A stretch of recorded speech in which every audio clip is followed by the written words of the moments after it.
O maior e mais bem equipado hospital do Litoral Paulista, a Santa Casa de Santos conta com pronto-socorros adulto e infantil e ampla assistência 24 horas em diversas especialidades. O hospital também possui a maior rede de operadoras de plano de saúde credenciadas da região para atendimentos de urgência e emergência. Consulte os convênios credenciados. Santa Casa de Santos, o hospital que une história, pioneirismo e modernidade.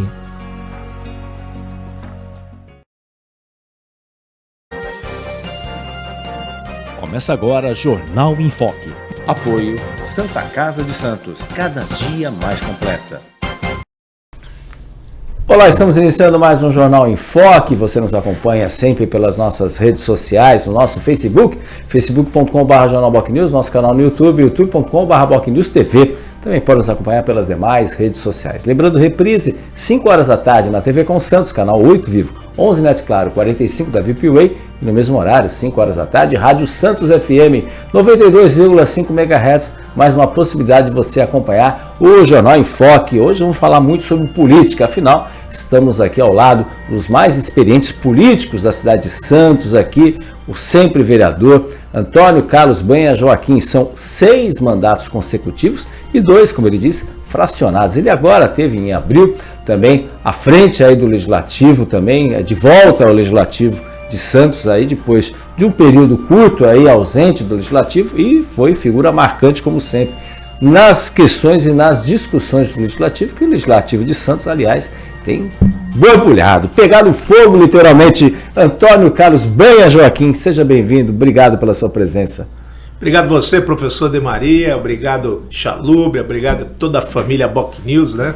Aqui é sempre um espaço democrático, a gente está sempre à disposição para falar da cidade, da região. Muito obrigado pelo convite. É sempre um prazer aí, afinal, falar de política, a gente lembra, obviamente, do Banha, porque o Banha conhece muito dos bastidores da política desde o século passado, diga-se passado, parecendo quem ouve, nossa, mas hoje estamos completando um quarto desse século, mas a gente desde o século passado. Banha, como é que foi a sua experiência aí, a volta aí ao Legislativo agora, no mês de abril, que você ficou um mês aí substituindo o vereador também, o vereador Adriano Catapreta também, né? Como é que foi essa tua experiência aí, essa vontade, essa volta ao Legislativo, um Legislativo bem diferente quando você saiu em 2019, 2020, quando você concorreu ao Executivo depois na legislatura passada, ficou um tempinho aí fora aí, efetivamente nos bastidores, mas não com mandato eletivo, e agora ocupando aí, você que foi o quarto suplente nas eleições passadas pelo PSD. Primeiro, agradecer as pessoas que acreditaram, né, no nosso trabalho, né, aos eleitores, aos familiares e principalmente aos amigos. Ao Dr. Kassab foi fundamental essa minha volta à vida pública. Ao Marcelinho Teixeira Filho, né, que eu sou filiado hoje no PSD, depois de 40 anos no MDB. E, logicamente, nunca esquece, professores são muitos, né? Mestre é um só. E sempre agradecer a oportunidade de ter ingressado na política por uma das mãos mais honestas, mais limpas que eu conheci na cidade de Santos, que foi o doutor Oswaldo Justo. Sempre, para mim, foi um grande balizador, um visionário, e rendo a ele todas as homenagens e agradeço essa oportunidade de ter voltado à Casa do Povo. Ali eu passei mais tempo dentro da Casa do Povo, dentro da minha casa. Então é um 24 anos consecutivos. Se contar nesses fracionados, você tem mais tempo dentro de Câmara do que na minha casa. Então ali quando entro me sinto em casa, vi uma Câmara jovem, né? Uma Câmara proativa, uma Câmara combativa, logicamente começa no afã, na ansiedade de atender a demanda da população. Ele tem um primeiro mandato, tem um segundo, tem um terceiro, tem os mais experientes, né? Então, aquela é uma grande orquestra, alguns estão aí ditando o ritmo, o som, às vezes desafinando um pouquinho, o tom aumenta ou abaixa, mas é normal, né, de uma Câmara jovem, e a gente também aprendendo com eles, né, com as redes digitais, as informações, tudo isso corrobora, né? O poder legislativo, ele emana do povo, é a voz que fala pelo povo, e logicamente a gente tem que tomar sempre aquele cuidado, né, Maria? Você, meu professor, eu fiz jornalismo lá no Santa Cecília, a gente tem que ter muito, mas muito cuidado com as informações.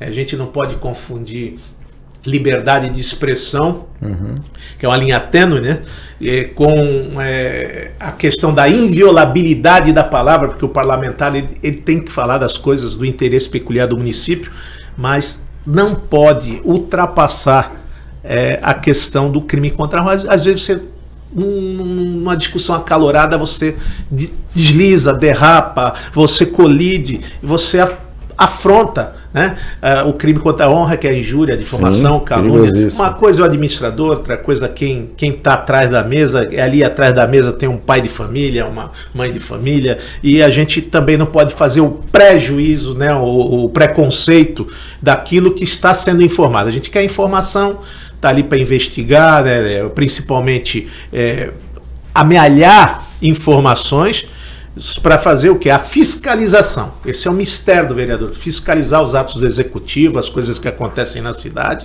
e, logicamente, debatê-los, trazer soluções, né, para que a gente possa ter uma cidade mais justa, mais igualitária, que ela desenvolva com qualidade, e é isso que se quer do seu representante. Ali, todo mundo é igual, né? Todos somos e todo mundo tem um voto. E quando tem algum desconforto, algum debate, alguma incerteza, logicamente a grande arma da democracia, ela volta ali todo dia, que é o voto, e através do voto se você vai aprovar as suas ideias, os seus projetos, os seus requerimentos, mas a casa ela não pode perder a missão primordial. Ele tem que ser, o poder legislativo tem que ser o ator principal também, de comum, caminhando junto com o executivo, independentes, mas tem que caminhar junto na construção da cidade. É fundamental a voz do povo. Exatamente, é um papel fundamental nesse sentido. E até pegando o gancho da sua experiência, você foi vereador em vários governos, vários executivos, né, do PT, passando, né, Thelma de Souza, pegou também Davi Capistrano, fracionado, né? Do Davi pegou um período, Beto, aí sim, Beto, Papa, Paulo Alexandre, só não peguei o Rogério. Só o Rogério, que pegou agora esse período aí, esse curto período.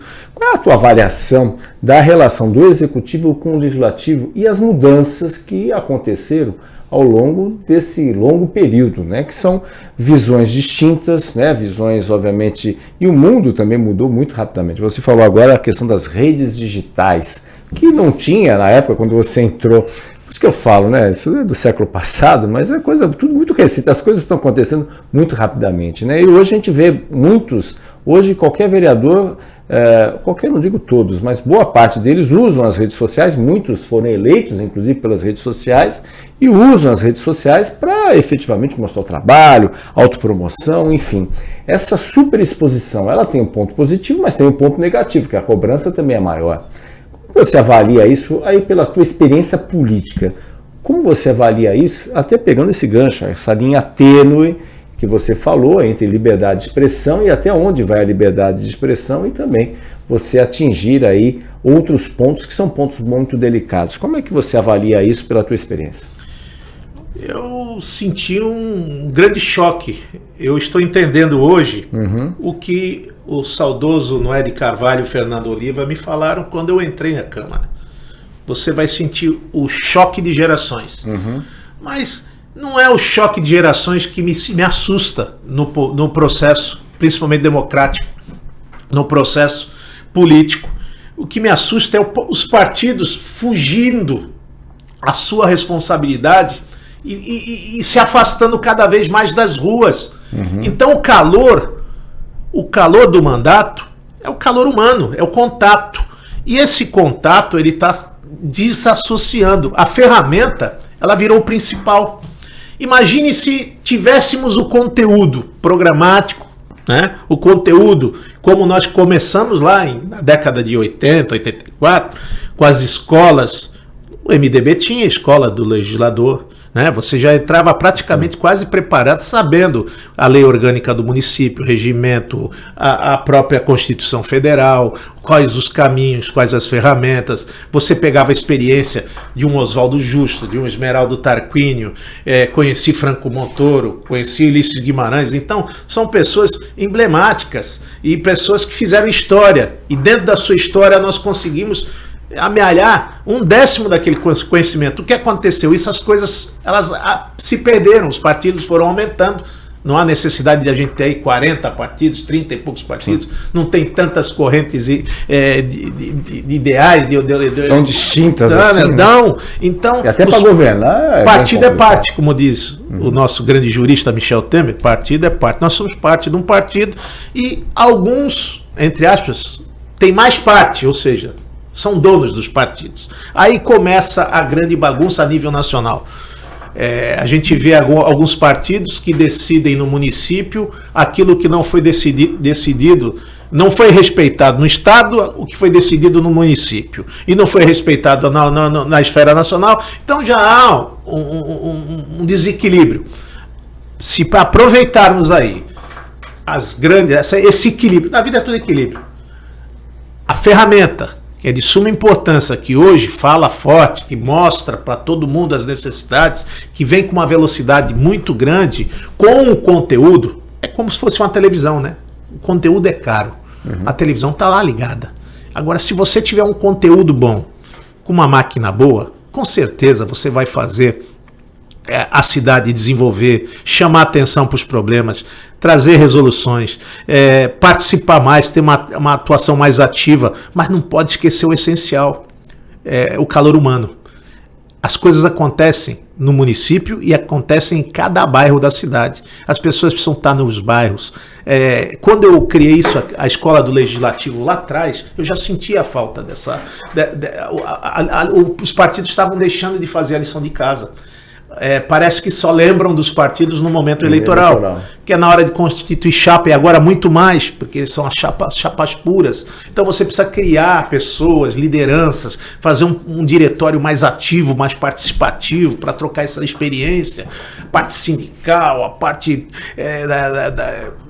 de toda... Para surgirem novas lideranças, com certeza. Uma renovação que é natural, né, Banha? Com certeza, mas se você não tem ali o processo embrionário, se você não participa, se você não convida e não traz essas pessoas, hoje muita gente quer até se filiar num partido, mas não sabe nem onde é o diretório, com quem onde fala, então se esfria. Intervenção muitas vezes. Esfria essa relação, e isso não é comum, isso não deixou de ser primazia da cidade de Santos a nível nacional. E a gente vê hoje o pessoal fazendo política da maneira que acha, mostra um diapasão, mas tem a liturgia do cargo, tem o respeito às legislações, ao regramento, ao regimento, e muitas dessas pessoas, elas só vão aprender, estão sendo forjadas no aço quente, na cadeira. Então, errei, então volta. Será que deu para consertar o erro? Vamos fazer, de que maneira, de que forma as lideranças partidárias se reúnem nos seus partidos, como debater essa cidade, que jeito nós vamos conversar, de que maneira, tem a relação com o deputado federal, estadual, e de que maneira ele contribui também. Como é que eu faço esse pleito? Porque legislar e fiscalizar, se o vereador ficar só nesse âmbito também, ele precisa abrir outras portas. Ele precisa bater a porta do Senado, precisa bater a porta do Congresso Nacional, dos deputados federais, estaduais, ter ligação. As cidades são conurbadas, ter ligação com os nossos prefeitos e vereadores do entorno dessa região metropolitana. Então, para discutir peculiares interesses, porque somos passagem, a gente tem um problema aí de acessibilidade, de trânsito, a questão a saúde, a educação, a segurança. Então são temas que a gente pode estar discutindo com as 9 cidades, porque quantas vezes a gente atende aqui moradores de Piruíbe, de Itanhaém, de Praia Grande, e como atendem lá, qual é a demanda disso? Onde que está o problema? Onde represou esse problema? Como está sendo distribuída essa questão da saúde? Quanto vale o cidadão santista da região da Baixada? São 24 cidades, por exemplo.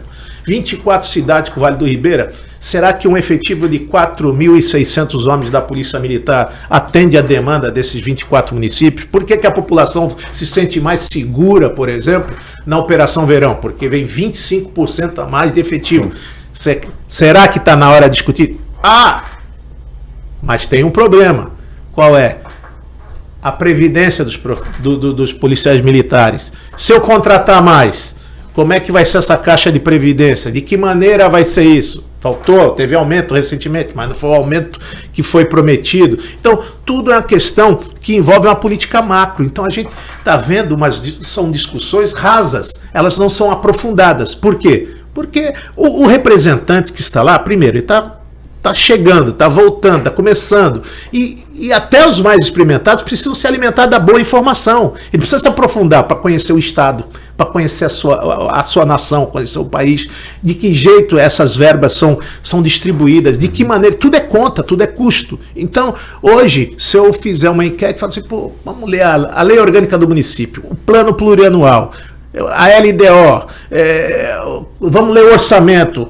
Quando nós implementamos aqui a Lei de Responsabilidade Fiscal, em 2000, foi a queima-roupa. Sentou lá a comissão, a Secretaria de Finanças, o Lascani, nós, os vereadores, eu era da comissão, e tivemos que implementar, não só na Câmara, na Prefeitura, no ano 2000. Não tinha para ninguém. Ou era o marco da responsabilidade fiscal. Sim. Depois criamos o IPREV. Foi o último município praticamente pegamos informação de São Paulo, Praia Grande, então tudo isso é pesquisa, tudo isso é conhecimento, e esse conhecimento você não pega no estalar dos dedos, você tem que fazer a lição de casa, e os partidos deixaram de fazer a lição de casa, todos os partidos, até partidos que estudavam até mais, né? Sim.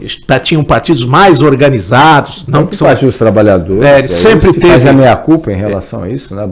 Abandonou, né? O próprio presidente da República recentemente falou aí, é um partido que veio diretamente, né? Sim, tinha esse a base veio diretamente dos trabalhadores, e ele é a primeira classe que se distanciou foi dos trabalhadores. Então, eu acho que precisa fazer esse meia-culpa todos, sentar à mesa como partido, escutar cada integrante do partido e fortalecer os seus quadros que sejam na Câmara Municipal, do Estado ou Federal, para que possa ter uma política de alto nível, uma política de discussões, de ideias, de planejamento, não de xingamentos, não da denúncia, do apontar o dedo. A gente, quando aponta o dedo, denuncia, você tem que estar com provas substanciais para que possa ser feita a justiça. Agora, se você pega aquele travesseiro cheio de penas e sacode lá no Monte Serrate, e depois manda recolher as penas, com certeza você não vai recolher elas todas e você vai acabar incorrendo numa grande injustiça, e muitas das vezes pode dar até essas redes sociais, como a gente tem visto aí, os desencontros, os desenganos, a informação equivocada, pode dar até morte social e às vezes até morte própria. A gente viu recentemente, aqui no Guarujá, uma moça, né, denunciada, depois virou um tema até de novela, né? Sim. Que foi praticamente, ela foi despedaçada, ela foi barbarizada, porque alguém em algum determinado momento filmou e disse que aquela senhora sequestrava crianças, assumia com aquelas crianças, e isso é uma arma. A rede social é uma arma, tem que ser utilizada para o bem, é uma ferramenta que tem que ser utilizada mostrando informações e não distorcendo essas informações. E, logicamente, se você tem conteúdo e tem informação, eu acho que essa é a equação que precisamos realizar, juntar experiência, juntar o conhecimento técnico e, logicamente, mostrar que a cidade de Santos sempre foi vanguarda, sempre trouxe respostas não só ao coletivo santista, mas a toda a nação. E a gente lembra aqui de um projeto que fez recentemente 25 anos, e é o projeto número 1 do país em resgate em salva-vidas, que é o projeto Salva-Surf, completou 25 anos e, logicamente, está hoje em todo o Brasil. Né? Junto com o Picuruta Salazar. Quantas cidades tem o projeto, você sabe? Tem várias cidades do litoral paulista, no Rio de Janeiro, no interior. Alguns são voluntários ainda, mas Santos tem um projeto aí com 25 jovens o ano todo, e muitos desses jovens já depois migram para a própria Polícia Militar, alguns já são oficiais, então um projeto que deu muito certo na cidade de Santos, e são essas coisas que fazem Santos diferente das outras cidades. Muito bem. Bem, a gente vai para um rápido intervalo comercial e voltaremos no segundo bloco aqui do Jornal em Foque. Estamos apresentando o Jornal em Foque.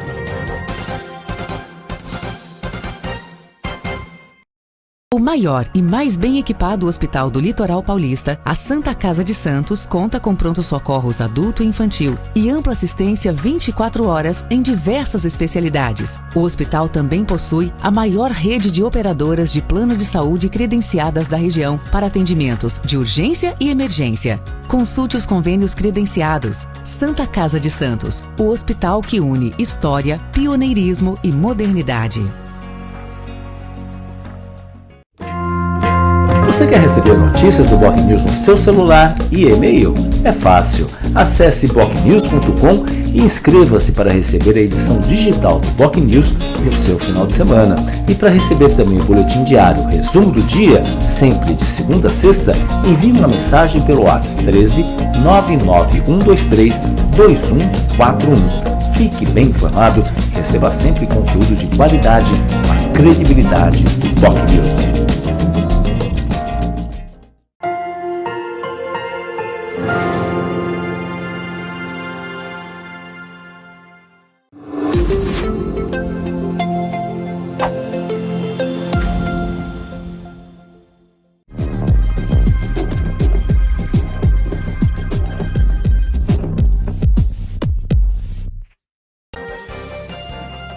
Voltamos a apresentar Jornal em Foque.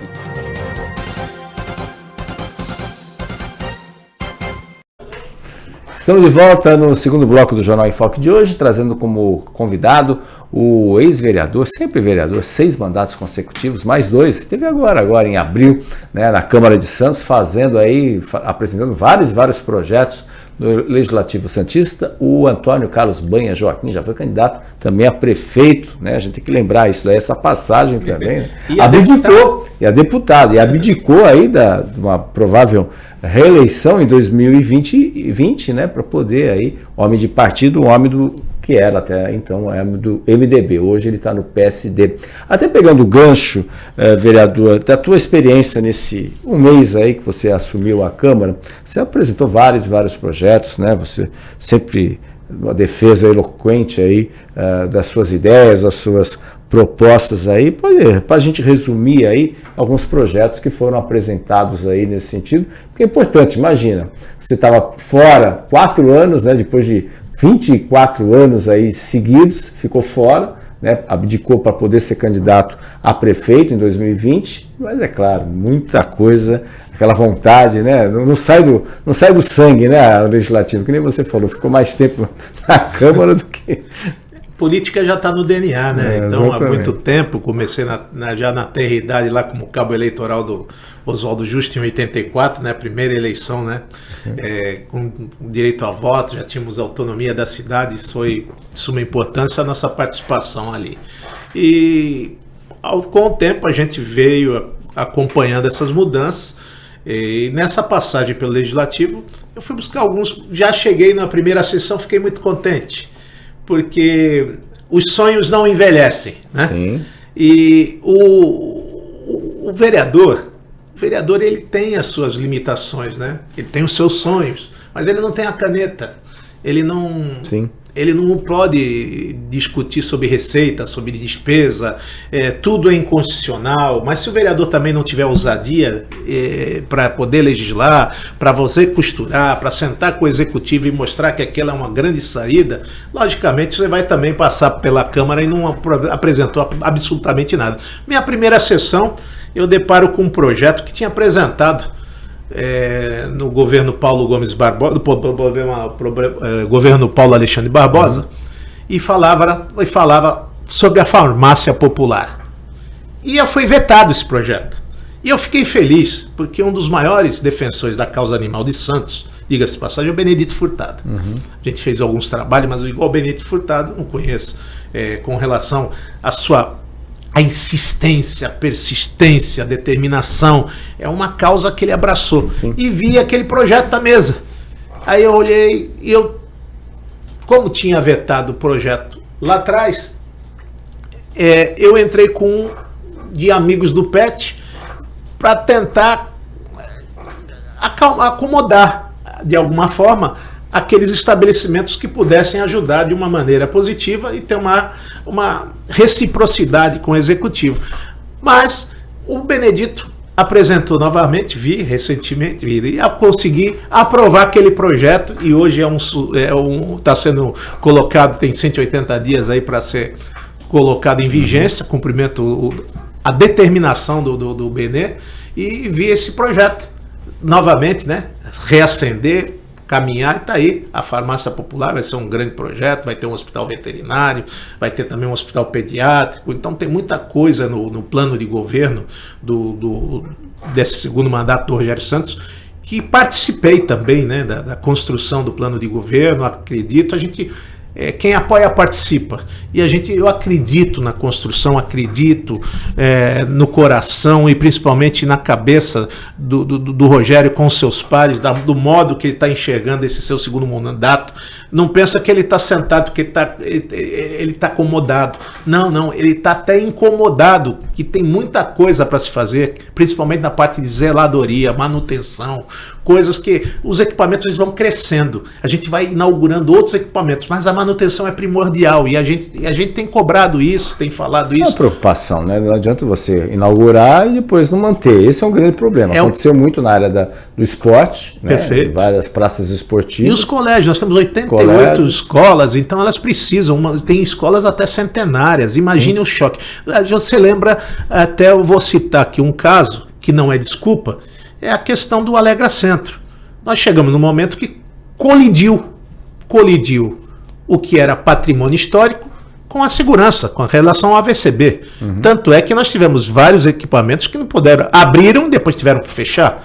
Porque como é que é? Como é que se desenha a rota de fuga? Quantas pessoas cabem no ambiente? De que maneira você vai fazer isso? Então, esse AVCB, imagina se as casas que estavam lá e que faziam parte de um projeto do governo, imagine escolas centenárias que você tem que readaptá-las, né, para a questão da acessibilidade. Hoje Santos ganha prêmio aí com relação às calçadas acessíveis, tem um olhar multifocal com relação à acessibilidade, à mobilidade, porque também não adianta a gente criticar os órgãos, autarquias. Imagina você, a cidade ela não mudou de tamanho, 39 km². Pelo contrário, aumenta o número a cada dia de veículos, e fora aqueles que passam. Imagine uma cidade com 700, 800, chega até às vezes 1 milhão de veículos na cidade, com a mesma dimensão. Então, mesmo tamanho das ruas, não temos... tem que ser um cientista da NASA, e mesmo assim não vai dar jeito para como você vai equalizar. Mas tem inteligência artificial, mas tem isso, tem aquilo. Não, o espaço não aumentou. Sim. A gente está tendo esse problema no Porto. Nós temos 2 terminais que, para abrir, precisam fazer 2 alças. Então você vai ter que ter ligações. As ligações são de suma importância. O porto, a ligação, as alças da Ecovias. Nós temos que ter essas ligações mais rápidas. Para quê? Para que escoe esses veículos, para que esses veículos possam dinamizar o fluxo, né, e a gente apresentar outros tipos de transporte. Ou seja, a gente está sonhando aí com a integração do VLT, a gente parou. Aliás, a questão do trem, né? Lembra do trem? Sim. O trem o Tarcísio volta, vê.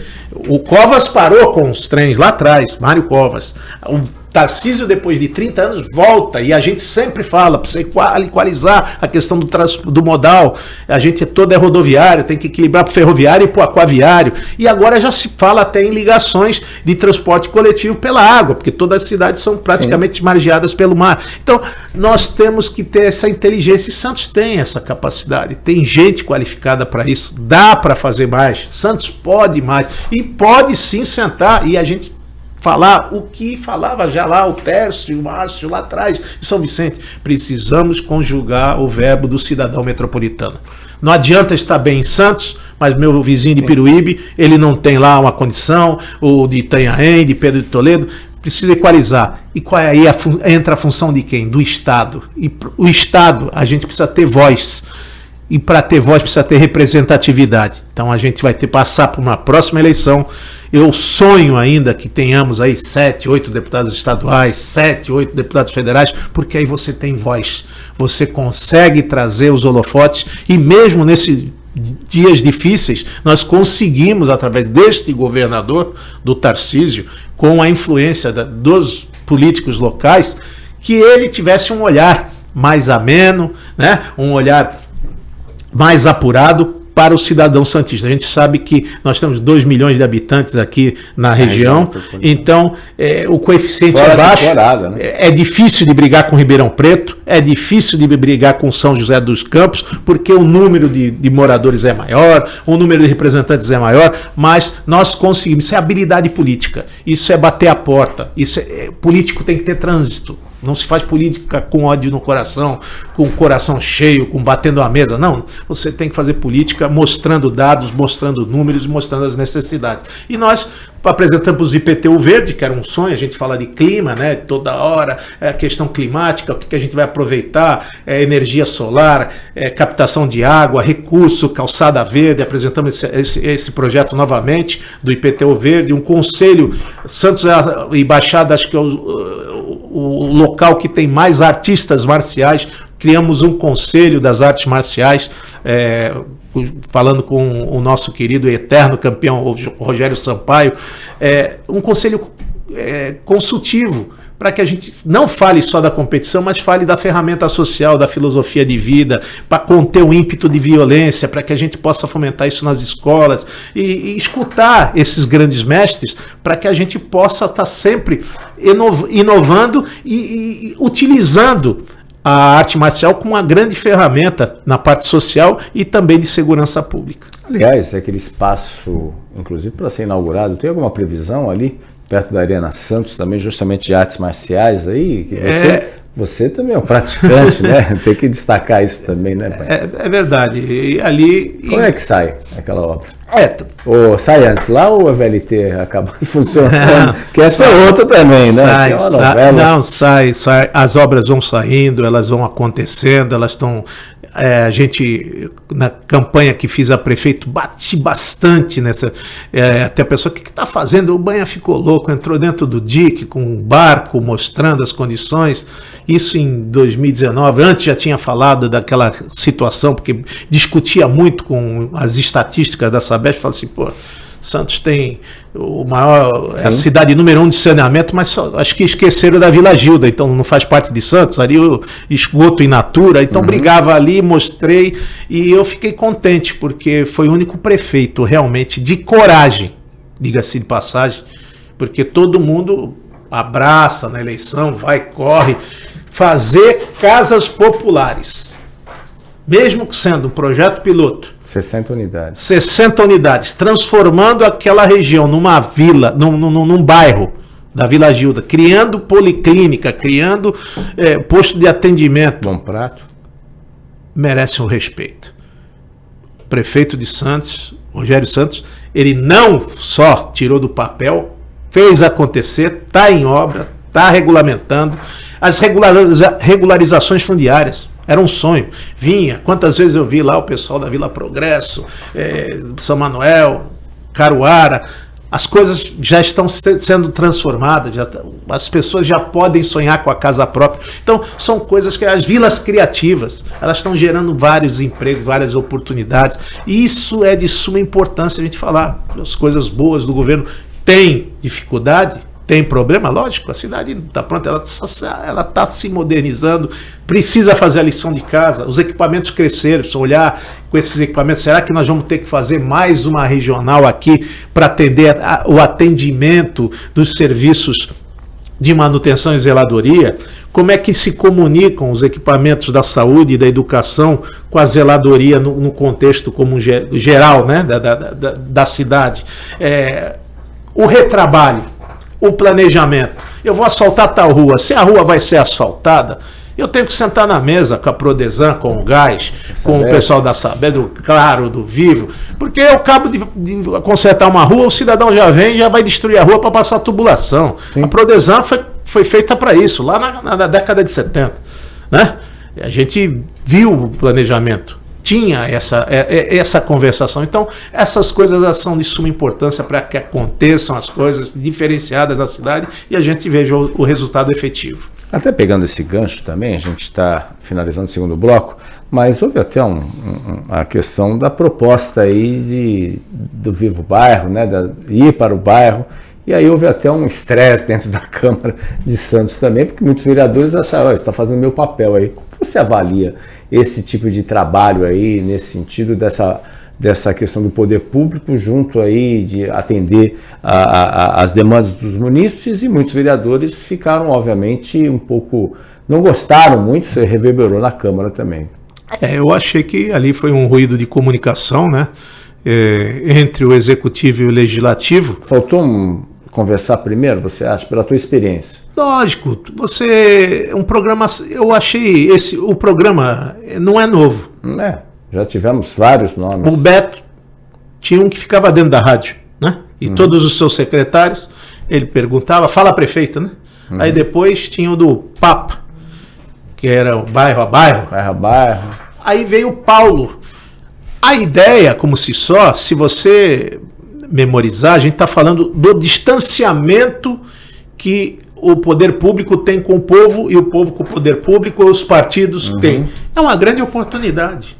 O Viva Bairro, quando a gente participava do Viva Bairro, ele foi maravilhoso, porque ele estava em todos os lugares da cidade, o prefeito ia lá, os vereadores sentavam, cobrava do prefeito, a comunidade também falava, era importante. Agora, chegar um projeto para a Câmara, trazendo um outro tipo de trabalho. Que a própria reuniões, né? Eram reuniões sábado, domingo, ia em determinado lugar, né? Falar com a comunidade. O cidadão, o eleitor, ele quer sentir o calor do seu representante. Claro. Ele quer falar, ele quer desabafar. Você tem que escutar qual é o anseio da comunidade local. O que está precisando? Você ali é o termômetro naquele momento para sentir a temperatura, como é que está, que jeito, que maneira nós podemos ajudar. E, logicamente, o prefeito não atendia, às vezes participava 200, 300, 400 pessoas, então você acaba atendendo, você, olha, eu conheço o Demaria, eu conheço o vereador tal, fulano, Beltrano, e você acaba trazendo aquelas reivindicações para passar ao Executivo para que seja feita a melhoria. Eu não vejo nada, eu achei que faltou só sentar à mesa, e o Poder Legislativo poderia melhorar esse trabalho, essa ideia do Viva o Bairro, na participação e ser protagonista também desse assunto, porque Viva Bairro e as enxurradas de requerimentos e pedidos que emanam diariamente do conjunto de vereadores, de 21 vereadores da casa, ali, então, como falavam lá os nossos vereadores, então tem que já deixar um quiosque na porta da Câmara, né? Sim, exatamente. Que ali já sai direto da mesa do vereador, da tribuna, e já cai direto no Viva Bairro. Então, não pode nem maximizar, nem minimizar. A gente tinha que estar participando da construção desse programa, que deu muito certo. Com o Paulo Alexandre Barbosa, deu muito certo, mas só faltou a participação do legislador, no sentido que ele conhece, ele conversa, ele está em todos os lugares, é o para-choque da sociedade, é o primeiro a encostar, a sofrer, a chorar, o choro daquele que está desesperado. Olha, eu não sei mais com quem eu falo. Já falei com fulano, com Beltrano, já fui na ouvidoria, fui aonde. Então, precisa solucionar, não criar mais um órgão, um filtro. Nós precisamos solucionar aquilo que nós temos. Então, acho que essa foi a grande queixa do anseio dos nossos pares, que todo mundo, você pediu a velocidade da resposta, porque hoje o número de trabalhos é bem inferior, até pelo tempo, e você já tem um número de apresentar. Eu acho que as respostas ao legislador, elas precisam ser mais rápidas, mais imediatas, porque as pessoas demora muito. Acaba sendo a questão, a gente está falando de rede social, né? Então cabe a questão burocrática. Então até sair da sessão, chegar no Executivo, Demorou 30 dias. Até voltar a resposta deu 60 dias. Mas o problema está lá, 60 dias. E o cidadão acha que você não fez ou deu desídia, pouco caso, menoscabo. Então, não. Então, precisa acelerar esse tipo de atendimento, não só do reclamo da ouvidoria, principalmente da Casa do Povo, dos vereadores, que estão lá diuturnamente amealhando esses problemas, e ter essa resposta mais rápida. E se você apurar, você já fez o diagnóstico. O mais difícil é a anamnese, é o diagnóstico. O vereador já fez isso para você. Então, você já trouxe o problema, já apontou, dali é só distribuir qual é a regional, quem é que vai fazer, quem é o responsável, e às vezes também tem muita coisa que não é do município, tem muita obra que acaba, mas não termina, principalmente, muitas pessoas falam, mas o VLT é obrigação do município. Não, o VLT é uma construção do MTU, que até nem existe mais, né? E o MTU e o Estado que são os capitaneadores dessa obra. A Sabesp, ela tinha uma empreiteira para abrir o buraco, outra empreiteira para colocar o tubo, outra empreiteira para tapar o buraco, e outra aqui que punha os ladrilhos. E às vezes asfaltava. Então, a qualidade às vezes também não é a mesma do asfalto. Você vê que os remendos são diferentes, daqui a pouco as ruas já estão infiltrando. Buracos que se abrem. Todos os dias. Então, a gente precisa ter uma qualidade. A questão também da CPFL precisa também fazer a lição de casa, né? A gente vê em alguns lugares que os fios não estão padronizados, a gente vê árvores aí encostando nas redes de alta tensão. Isso é uma política a lição de casa, é o dia a dia. Esse dia a dia, ele é de suma importância. Os serviços pontuais, esse serviço dia a dia, com os serviços essenciais, eles é que dão vida na cidade diuturnamente. Então a gente precisa, eu entendi essa mensagem do prefeito quando tive por várias vezes desenhando o plano de governo, e agora nesses 3, 4 meses conversando com ele, a preocupação dele com acompanhar a questão do serviço essencial com a zeladoria, que é a manutenção da cidade. Ele quer acelerar, porque ele sabe que está num ritmo muito, muito atrasado. Então ele está priorizando essa situação, mas logicamente algumas obras vão desafogar esse fluxo, e eu tenho certeza que a glória da segunda casa será maior que a primeira. Eu tenho certeza que o Rogério Santos, quando concluir o seu mandato, ele vai deixar, como dizia o Justo, cada um pinta o seu retrato, e ele vai deixar o retrato dele pendurado lá com as cores da nobreza, da fidalguia, da grandeza, e principalmente do seu comprometimento com o eleitor santista que o elegeu. A eleição já acabou, agora nós temos que estar unidos para o bem comum, que é o desenvolvimento da cidade de Santos, e voltar com ela no mais alto topo das cidades que já foi um dia em todo o Brasil. Exatamente. Bem, a gente vai para o rápido intervalo comercial, voltaremos já para o último bloco aqui do Jornal em Foque.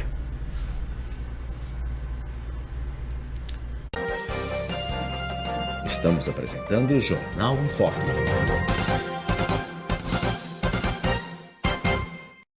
O maior e mais bem equipado hospital do Litoral Paulista, a Santa Casa de Santos, conta com pronto-socorros adulto e infantil e ampla assistência 24 horas em diversas especialidades. O hospital também possui a maior rede de operadoras de plano de saúde credenciadas da região para atendimentos de urgência e emergência. Consulte os convênios credenciados. Santa Casa de Santos, o hospital que une história, pioneirismo e modernidade. Você quer receber notícias do BocNews no seu celular e e-mail? É fácil. Acesse bocnews.com e inscreva-se para receber a edição digital do BocNews no seu final de semana. E para receber também o boletim diário, resumo do dia, sempre de segunda a sexta, envie uma mensagem pelo WhatsApp 13 99123 2141. Fique bem informado e receba sempre conteúdo de qualidade com a credibilidade do BocNews.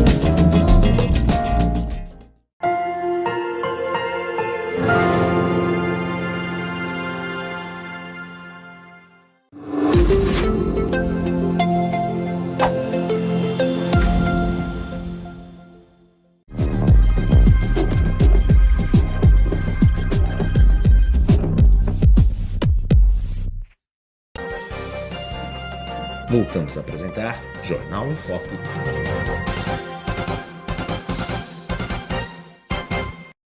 Olá, estamos de volta no último bloco do Jornal em Foque, com sempre vereador Antônio Carlos Banha Joaquim, que teve agora em abril a volta aí ao Legislativo, depois aí um período aí, uma legislatura ausente, que ele foi candidato ao Executivo nas eleições de 2020. E aí o vereador aqui está colocando aí pontos importantes. Um dos tópicos, vereador, que o senhor colocou no bloco anterior, e acho que é uma preocupação das alças de acesso, a gente passa por uma das questões, talvez, que a cidade tem que ficar atenta, que vai ter reflexos, apesar de ser algo federal. Na verdade, são duas grandes obras, algo federal, mas obviamente vai ter impactos, vamos começar pelo Tecon Santos 10, ou STS 10, que mudaram o nome, e vai transformar uma área amplia hoje 602 mil metros quadrados, é a maior área que existe entre os portos brasileiros a ser licitada, a previsão que isso aconteça no final deste ano, e está uma guerra nos bastidores pelas empresas, boa parte delas armadores, que têm interesse naquela área, e é claro, também tem um aspecto também de empresas que não são ligadas ao setor de armador, mas também tem interesse naquela área, inclusive aí grandes exportadores aí, a JBS é o que se fala também nesse sentido, e sim, uma guerra de titãs ali, mas hoje aquela área tem o Ecoporto, que é uma área que envolve aí 2.500 trabalhadores, isso é muito ligado à área portuária também, 2.500 trabalhadores, e ali tem o cais público, que com a nova obra, com o novo terminal, a garantia é que, pelo menos ouvido durante a audiência pública, é que os 8 primeiros anos vamos ter aí essa possibilidade do cais público. Porém, nada se sabe depois de 8 anos. E o cais público também emprega muita gente, né, com essas empresas transportadoras aqui da cidade, da região, enfim. Não bastasse isso, você tem um terminal de passageiros, a empresa vencedora vai dar 1,2 bilhões para a construção pelo menos a ampliação ali do terminal de passageiros, que vai ser ali no Valongo, que também é outra expectativa positiva em relação a isso. Como que o senhor vê esse cenário? O senhor que é muito ligado nessa área portuária, e como, obviamente, a Câmara de Santos pode, apesar de ser uma discussão federal, mas é claro, isso vai passar também pelas discussões aqui na cidade também. Como que o senhor avalia essa discussão, que tudo indica aí que vai ser uma guerra de titãs, literalmente, essa licitação? Eu sempre preguei isso na minha vida pública. Santos não pode ser uma passagem de servidão, né? A gente fica só com o ônus da operação, escoa aí mais de quase cerca de 34% do PIB brasileiro passa pelo Porto de Santos, e logicamente essa voz nós já conseguimos. O primeiro passo da caminhada é sentar e trazer para uma conversa bem franca, aberta, franciscana e republicana, e sentar à mesa com os entes, porque uma cidade eminentemente portuária, a gente vê pelo número de empregos, a gente vê o comércio enfraquecido, porque há uma disputa, há um número muito grande também de trabalhadores fora do trabalho, um número de aposentados. Então, tudo que se faz para trazer receita e geração de emprego e renda, de suma importância, mas a gente tem que sempre pensar nos impactos. E aquele STS 10 já vem sendo discutido há algum tempo, e a gente sabe o quanto de impacto a cidade vai sofrer. Quando sofre impacto, e mexe diretamente com o poder executivo local e, lógico, o legislativo, porque quem vai sentir esse grande impacto é quem mora em Santos, aqueles que vêm desfrutar das maravilhas das nossas praias, da nossa região turística, e da própria começa a solapar também as cidades vizinhas. Então, a obra não é para gente pequena. Sim. O valor e o volume de obras que precisam para a liberação do STS 10 vai precisar primeiro construir um terminal de passageiro. Veja o tamanho da obra. Uhum. A gente também já está discutindo a questão da terceira via de imigrantes, porque nós só estamos ainda com a Anchieta, desde 50. Com 2 pistas apenas. Eu acho que isso é uma observação que deve ser colocada. Já que vai fazer 2 pistas, não sei se é o suficiente. Então a gente está falando aqui da ampliação do... Muito. Nós estamos bem atrasados. Se nós paramos a rede ferroviária no governo Covas, e só estamos voltando a falar sobre rede ferroviária no governo Tarcísio, Olha quanto tempo demorou para a gente fazer a anamnese, o diagnóstico e botar em prática. Agora já estou vendo aí, o governador disse que vai ter Pera Ferroviária, vai ter Santos, São Paulo, Santos Rio, vai voltar a Mogiana. Então, alegro em saber a preocupação. Agora, vai dar tempo de fazer todas essas obras e esse volume extraordinário de investimentos? Não só com relação à malha ferroviária, a imigrantes, as alças de acesso, já deixou bem claro, enquanto não tiver alça de acesso, não pode abrir o terminal, senão você vai colapsar todo o Porto de Santos e mais, você não vai trazer o PIB, você vai estagnar, você vai parar, não vai ter acesso para caminhão, vagão, qual é o horário que chega o navio, política é time e o navio também, um minuto de parado é um prejuízo assustador. Então, e logicamente uma outra discussão, a questão do impacto ambiental. A gente tem visto aí as marés enchendo, as chuvas, a questão do porto 17 metros. Qual é a solução que nós vamos ter para isso? Nós temos uma cidade amplamente universitária, nós temos várias cabeças pensantes, a gente não pode deixar isso lá para frente para discutir. O problema já está, a água já chegou no joelho, já está chegando no umbigo. Como diz o bombeiro, água no umbigo, sinal de perigo. Exatamente. Então nós temos que sentar à mesa e estar discutindo esse processo amplamente, não só com relação à produção, ao escoamento da carga, à geração de emprego, a gente tem que falar da acessibilidade, da mobilidade, da imigrantes, da participação dessa outra rodovia. Mas você fala, isso é curto prazo? A área, de limitação da área. Hoje tem 602 mil metros quadrados, para quem está nos assistindo. Veja quanto container cabe ali só a 5 de alto. Vai haver o alinhamento ali para botar 4 navios, tem um V ali naquela área, alinhamento para 4 embarcações, né? Ali fica mais fácil. Vai aumentar mais 20 mil metros que serão aterrados. E que preocupa ali é a boca à sua esquerda, quem está nos assistindo, mas tem a saída do Rio Lenheiro. O Rio Lenheiro, para quem não sabe, ele sai ali do Sabuó e ele segue. E aí é uma preocupação, porque aquele trechinho ali entre a ligação da BTP, que é o terminal vizinho, com esse novo terminal do STS-10, existe um sobrinha de 110 metros, mas na outra tela fica mais claro isso daí, Felipe, se o Felipe puder colocar, na outra tela, olha lá, projeção da ampliação do cais da BTP, 110 metros por 69 metros. Isso se prevê o quê? Você vai desaparecer não só aquela área, mas vai ter a questão também, o impacto que pode ter, porque ali é a desembocadura de um rio. E você pode trazer essa água, vai escoar para onde? Mas nós já sofremos isso hoje. Na entrada de Santos melhorou. Porque nós tivemos o problema do adensamento, né, das favelas com relação ao Rio do Bugre, Rio Lenheiros.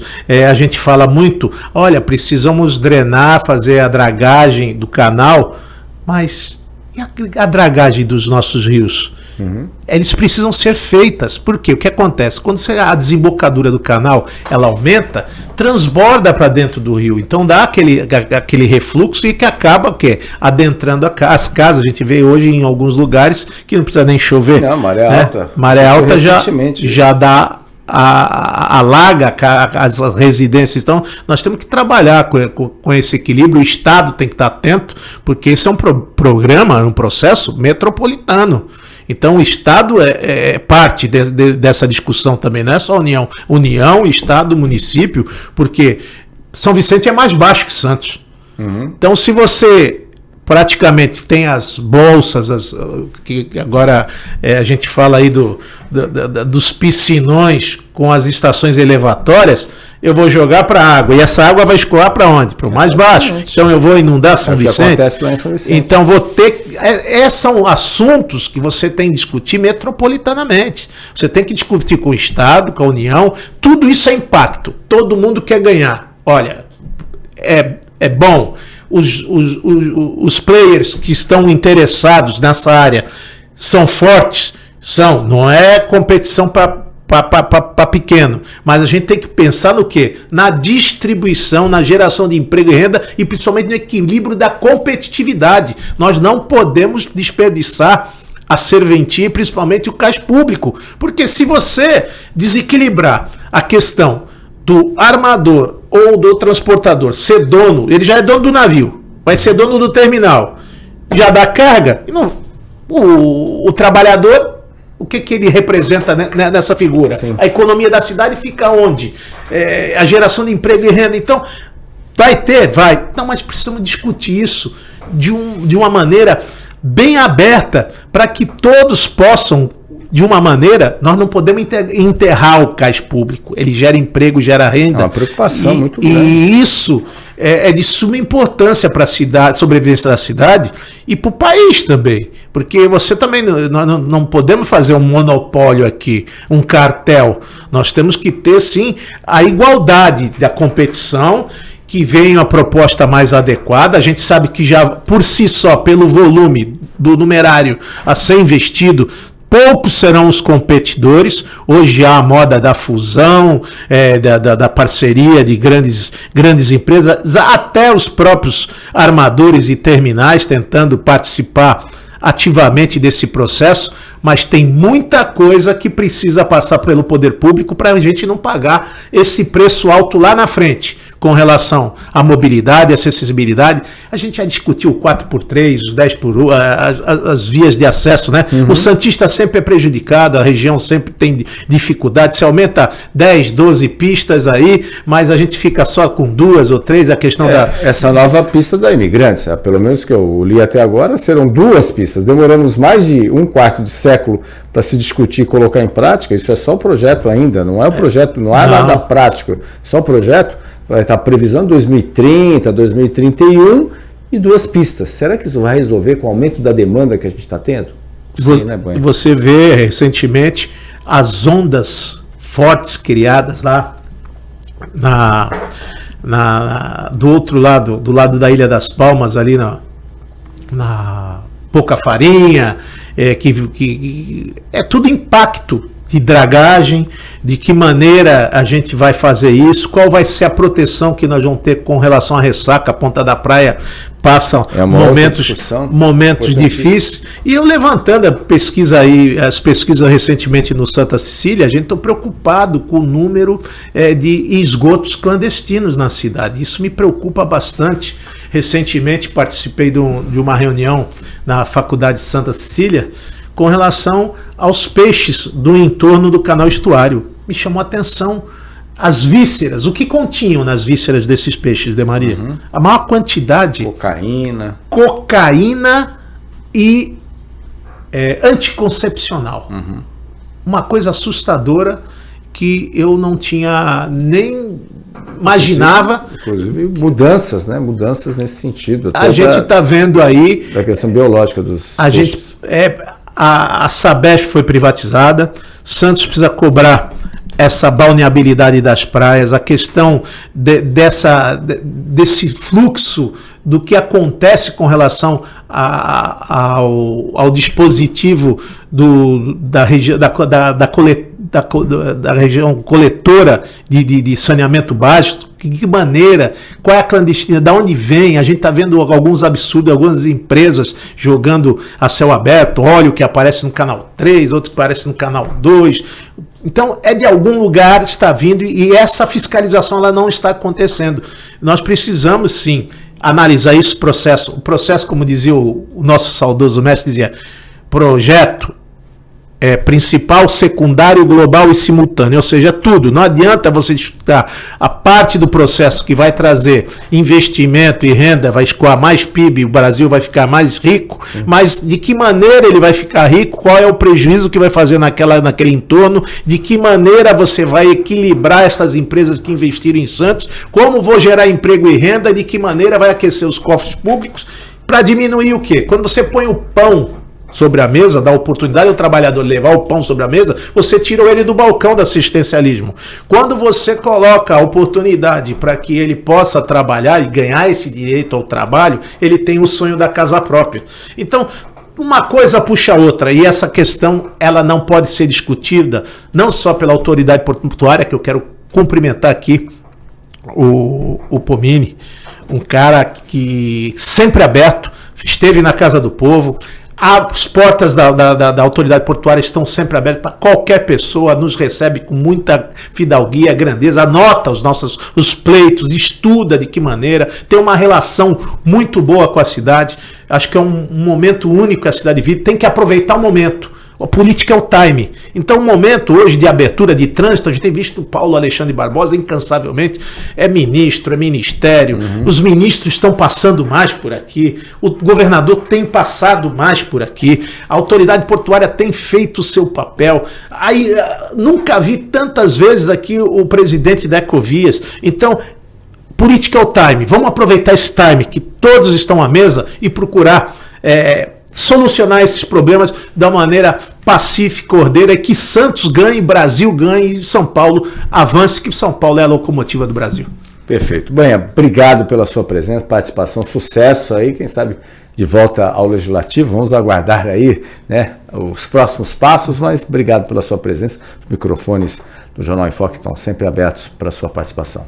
Eu que agradeço, Demaria, agradeço a todos os nossos web telespectadores e agradeço também aos meus vereadores lá que convivi agora nesses últimos 30 dias, a paciência, o carinho, o respeito que tiveram comigo no meu retorno, só gratidão. É muito importante, né, você chegar na sua casa e ser recebido por jovens, né, jovens talentos. Eu sempre brinco com eles, vocês podem mais, e eu tenho certeza que lá mais para frente, em algum momento, vamos nos encontrar e eu vou cobrar deles. Tá vendo? Vocês aprenderam bastante e podem ainda muito mais. É uma Câmara jovem, com muita vontade,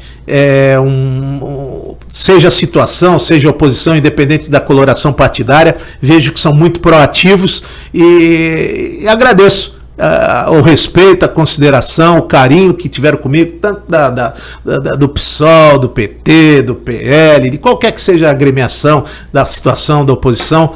Foi um carinho, um respeito muito grande, fiquei muito emocionado desse retorno, parecia a minha primeira vez na Casa do Povo. Sempre para mim ainda dá um frio na barriga e me emociono muito ao entrar naquela casa. Um improvável do Macuco, neto de estivadores, vindo oriundo do Campos. Então, para mim, eu tenho mais do que mereço. Só agradeço a vocês, ao PSD, agradeço a todos e principalmente a vocês do Jornal Boc News, que sempre aqui acreditam da história de vida que nós temos com a cidade, com a ligação, no conhecimento político. É gratidão. Muito obrigado, Demaria. Obrigado, Banha, sempre trazendo aí informações relevantes, e obrigado a você que nos acompanha pelas nossas redes sociais. Muito obrigado pela sua presença, audiência. Lembrando, reprise 5 horas da tarde na TV com Santos e no mesmo horário na Rádio Santos FM 92,5 MHz, no dial ou no aplicativo. Tenham todos um ótimo dia e até amanhã em mais um Jornal em Foque. Tchau, tchau. O maior e mais bem equipado hospital do Litoral Paulista, a Santa Casa de Santos, conta com pronto-socorros adulto e infantil e ampla assistência 24 horas em diversas especialidades. O hospital também possui a maior rede de operadoras de plano de saúde credenciadas da região para atendimentos de urgência e emergência. Consulte os convênios credenciados. Santa Casa de Santos, o hospital que une história, pioneirismo e modernidade. Você conferiu Jornal em Foque. Apoio Santa Casa de Santos, cada dia mais completa.